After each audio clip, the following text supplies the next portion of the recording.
the Afrika Bambaataa thing. Right. Where do you stand on that right now? I mean, it's only one way to stand against pedophilia.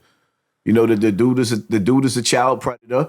And one thing a lot of people's not going to give me credit for, I opened up the door for people to be exposing these creeps. You see what I'm saying? I came before the Me Too movement, but the Me Too movement act like they didn't see my movement. They just overlooked me. And hip hop overlooked me. You know what I mean? These rappers overlooked me. You know, the big platforms overlooked me until now. But I just feel, you know what it is though? Like sometimes, even with the African Bambaataa thing, right? You saying that, he did, he's into a lot of crazy shit. He's into little boys. But what I don't understand is why did you take a picture with him like after the fact, like later down the line? There was a picture of you and him standing together. See, people, and I'm glad you asked that question because people act like they didn't hear the interviews already. They chop and screw. The man raised me. You see what I'm saying? I grew up under this man. He's never been a part, like, there's been some time that I didn't see him for a while, but for the most part, this man raised me. He's been a part of my life since I've been a child. And see, one thing in the black community that people play dumb, most of us live with the molester. Most of the time, the molester's at the Christmas dinner. He's eating Thanksgiving. When you look at comedians like Chris Rock, how he said in one of the jokes, he was like, everybody know not to let their own kids go in the living room with Uncle such and such. But I thought you said you was gonna kill him, or like if you ever see him, you're gonna like. Or violate him, my whole thing or is, even get him arrested, right? With Afrika Bambaataa, like child molesters, you don't get them arrested. Like, I don't get it. Here's the thing with Afrika Bambaataa. First of all, in the earlier days, you wasn't doing nothing to him. He was too strong. Oh yeah, you said that. That's first off. Yes. Second of all, I wasn't the type of dude that go to the police. So when dudes be like, "Why you ain't get him locked up?" Why would I get him locked up? I'm the type of that I'm sitting in front of the judge for cases. Why would I want to put a nigga in jail? That was my mindset. And the reality of it is the only reason why I told on Afrika Bambaataa was because, a situation occurred where he tried to have me kill a nigga that stabbed him up because he touched a young boy. Wow. But he didn't admit that he touched him. I just put my 2 cents together. Right. And as time went on, it just started eating me, and I couldn't live with a secret because the reality of it is people put me on the hot seat, but a lot of these little niggas out here killing, this is why they killing. They not out here getting money and laying niggas down over drugs. Niggas is laying niggas down because they got touched. And they can't tell nobody they got touched. And especially after watching everybody make fun of me. And most of the dudes that'll sit up there and say, oh, well, you know what I mean? You stuck wee-wee. Those dudes are homos. Niggas are undercover brothers in jail. Some of these dudes that be talking shit, when you look down the line, you done heard they was fucking chumps in jail. Right. So, of course, they're not going to like a nigga like me because I go against what they stand for. And they're not going to tell everybody that they fucking chumps. So if African Bambaataa ever get convicted, right, would you ever go to court? And at this point, yes. Absolutely. You would go on the stand and tell everybody. There's somebody right now, a John Doe, that's waiting. Afrika Bambaataa is running because he don't want to be served. There's an open court case with a John Doe, and he's not appearing in court. You could do that? You could just not appear in court? He's ducking. That's why you see him traveling and he's in different countries. That's why people are like, oh, why you didn't kill him? First and foremost, I told the story already. When I first exposed Afrika Bambaataa, they had a meeting in a room and he apologized what he did to me. Mm. He cried. He apologized in front of a room full of people. Right. So my whole thing was when the nigga Ron Savage came out 6 months later, he on the front page of the newspaper, then the whispering start, and I got a phone call basically saying like, yo, they talking about killing you. So after that, that's when I went on Star's platform like, you know what? Ain't no hoes barred now. Right. Because I guess they felt like I had something to do with Ron Savage. But now whatever happened to him? He reneged on his statements and said it was a misunderstanding. Right. Wow. I don't understand how you it's a misunderstanding when you sucking a grown man dick, but okay. Oh my God. You see what I'm saying? The nigga had a mouthful of jism. And let me set the record straight too. Afrika Bambaataa has never put his wee-wee in my mouth. So when niggas be saying dumb shit like that, you gotta ask them, Like, is that part of your fantasy? I never said he did that. I said he thied me. I made it clear what he did and what he was doing. He's never done that to me or never even tried to do that to me. Right. You see what I'm saying? So, like I said, when dudes are saying stuff like that, is that your fantasy? Because you're making up stuff. I made it clear what he did to me. You see what I'm saying? Real clear. So how niggas is adding on to the story? Yo, and you know, and then because with all that situation happening with the African Bambaataa, and then now you're saying, yeah, if it ever goes to court, you will testify. Exactly. Right. And speaking of hip hop too, I'm kind of going a little left field. Like, you know, a lot of people have been asking me, because you're from the Bronx, correct? Yep, Bronx River Projects. Right. Same projects Afrika Bambaataa's from. And they're talking about how, because I had Lord Jamar, peace to Lord Jamar. He came here and he was talking about how Puerto Ricans, right, were there, but they weren't participants in hip hop. I disagree with that. Okay. I absolutely disagree with that. When you go back to the early days of Beat Street and you go back to hip hop, one of the biggest names you're gonna see is Crazy Legs. I absolutely disagree with that. Okay. Puerto Ricans was there hand in hand. Okay. Right. All right. Because I wanted to see a perspective, because a lot of people have been like, if you ever interview Afrika Bambaataa, he'd be the first one to tell you that. Right. Most of the Zulu Nation was half and half. As a matter of fact, when you look at the Zulu Nation, it was a bit of everything in there. You had every culture. A lot of your people was in there. A lot of everybody in the Zulu Nation. Yeah, but was this before hip hop? This was in the beginning of hip hop. First of all, you gotta think the Zulu Nation is the first family. I come from the first family of hip hop. Right. You see what I'm saying? And what people don't realize is that, like, you have so many people. Queen Latifah, Zulu. Lord Jamar, Zulu. You see Ice Cube, Zulu. He's saying that they were, but they were there, but they, at first they're like, yo, nah, this is like, they were like, nah, don't, they're Moreno, they were black, nah, don't, you know. It was like on some race thing at first, you know, like. Listen, it depends on what circle you was in. Maybe in Lord Jamar's circle, it was like that. Got it. Which he comes from a dope circle. Grand Nubian, when they came out, they was, Brand Nubian was dope. Yeah. You know, and shout out to Lord Jamar. One thing, you know, I understand, like, certain people keep their distance from me because of me offending so many people in the music industry. I'm supposed to. I'm not supposed to have any respect for anybody in the music industry that heard my story and chose to look in the opposite direction because they didn't want to speak out against Afrika Bambaataa. But Lord Jamar was one of those dudes that actually put himself on the line. Wow. And he spoke the truth. Afrika Bambaataa said in the beginning that he didn't know who Ron Savage or none of the victims was. Yeah. Which was weird to me that him and Ron Savage ended up on Lisa Evers at the same time. Wow. That was weird to me. And then speaking of Lisa Evers, why would you be bombing on her? Like, it's like I feel I'm half and half with Lisa Evers because it's like you got to look at the children in your community. She's outside 5 o'clock in the morning. Because they're asking her to come to the thing. What does that, like some Illuminati thing? Like it's her fault that they're all getting bagged for what they did. My whole thing is with Lisa Evers, right? People pick and choose. What do you mean? Like, for example, at one time, everybody hated Kamala Harris because she locked up so many black people.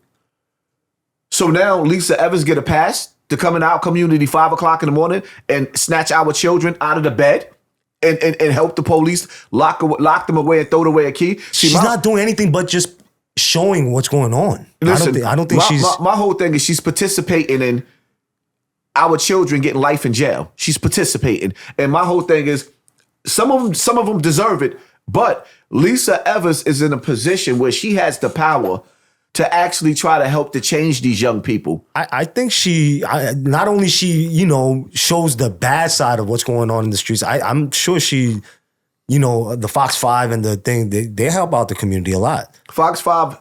Like if there's problems in the Fox 5, they call them. Fox 5 ain't never did nothing for the black community ever. None of those news channels.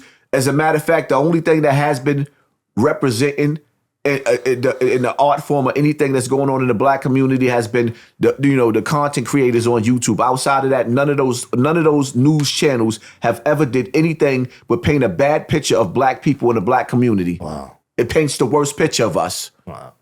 With no solutions, and it overlooks the evil of the white community, but highlights the evil of the black community every time. Mm.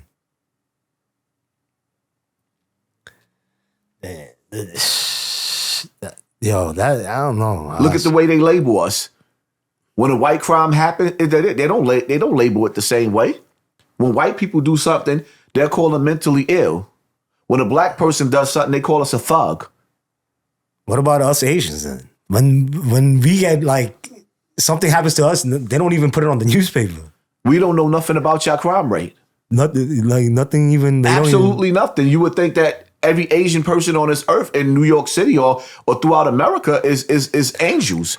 Then we don't hear no domestic violence. We don't hear no shootouts. No nothing. Right. We don't see y'all in the court going to court for child support. No nothing. You know what I mean? So it's like it's a mystery. Right. Yo, that's crazy that you mentioned that. Right. Yeah, I don't know. We don't even get looked upon. They're just like. But we don't never hear no slogans, Asian on Asian crime. We never heard that. You don't even hear white on white crime. All you hear is black on black crime. Wow.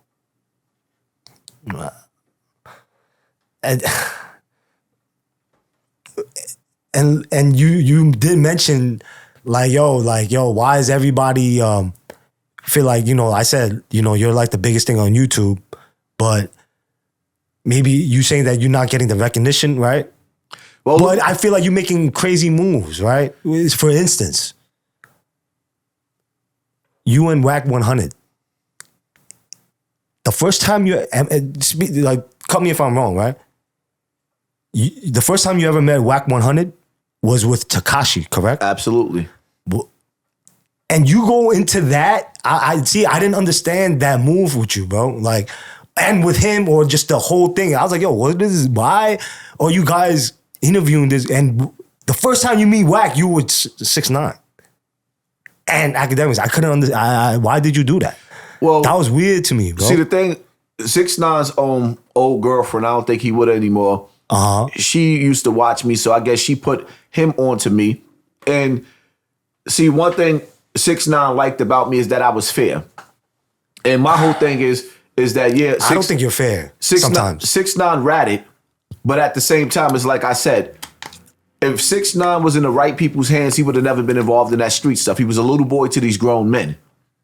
And a lot of people don't like when I say that, but in the hood, a lot of older dudes manipulate the younger dudes. Yeah, but what does that have to do with why you meet up with Wack through that, though? like, why the first time you ever met with Wack and academics was with 6'9"? That to me just, I think it fucked up your credibility. Like, you don't think so? And even his shit, even Wack's shit. My whole thing is, I don't think it messed up my credibility because what I am, I don't represent street niggas. I can't stand them. I hate them.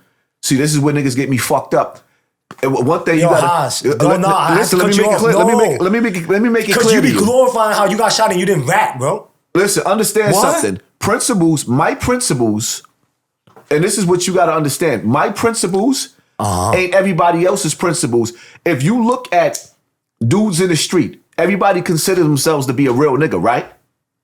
But everybody got a different definition of what it is to be a real nigga. Right. So now, a lot of the things that I used to be and how I used to move, I've outgrown those ways. Yes.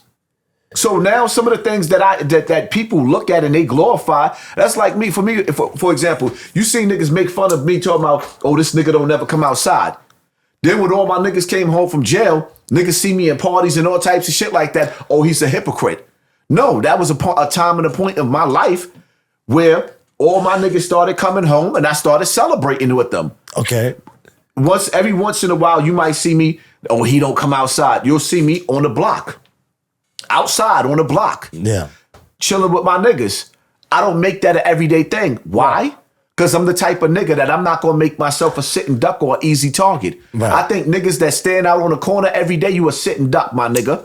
And if you got beef, and if the beef is really that thick and you got beef with a live nigga, I don't give a fuck how busy you think you get. There's always a nigga that'll pop your top. And I'm not the nigga that's going to make it easy. I'm standing in one place every day like I ain't got no life. Right. So when niggas be sitting up there saying, I'm outside. I'm like, you outside, nigga, because you ain't got no life. Yo. Every time you see these niggas standing outside, you standing in front of the same corner. That's like the story that I just did with my little man Kite that just got murdered. Yo, I saw that. And let's keep it real, right? You look at the video. I'm not here not to offend niggas. Right. He's standing in front of the store looking like a bum.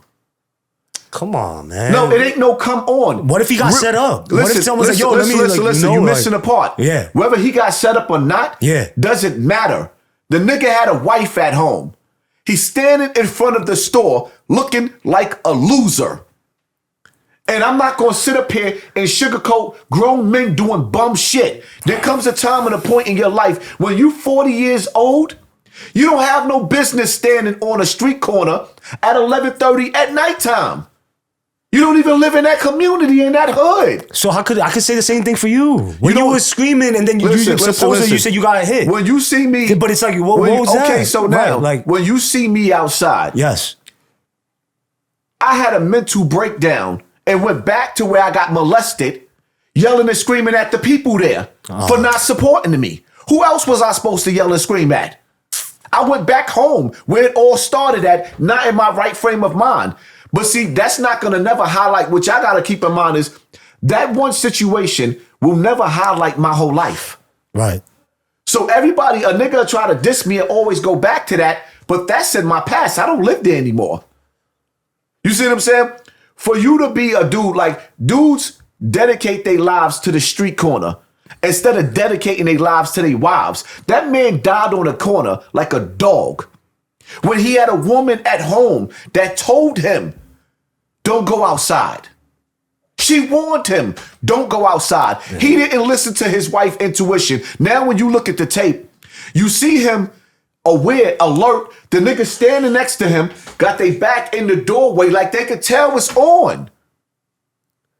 Then you standing out there like a sitting duck with no gun. I'm mad at son. Right. I didn't want to see him die like that. Right. But for the next person, you're going to learn on my platform not to make the same mistake. You got to move like a ninja. I got hit one time. You think I'm going to get hit again? Mm. You think if a nigga walk through this door right now, I'm going to just get hit again? I'm not going to go out without a fight? Right. Yeah, it ain't going to happen like that. Anywhere I go, everywhere I go, that one situation taught me a lesson. Stay out of my feelings when you drink. Alcohol does not solve the problem. It makes it worse. I sat back and listened to how everybody was on the Cassie situation with Diddy, and it triggered the Afrika Bambaataa situation. And I was drinking from night all the way to morning.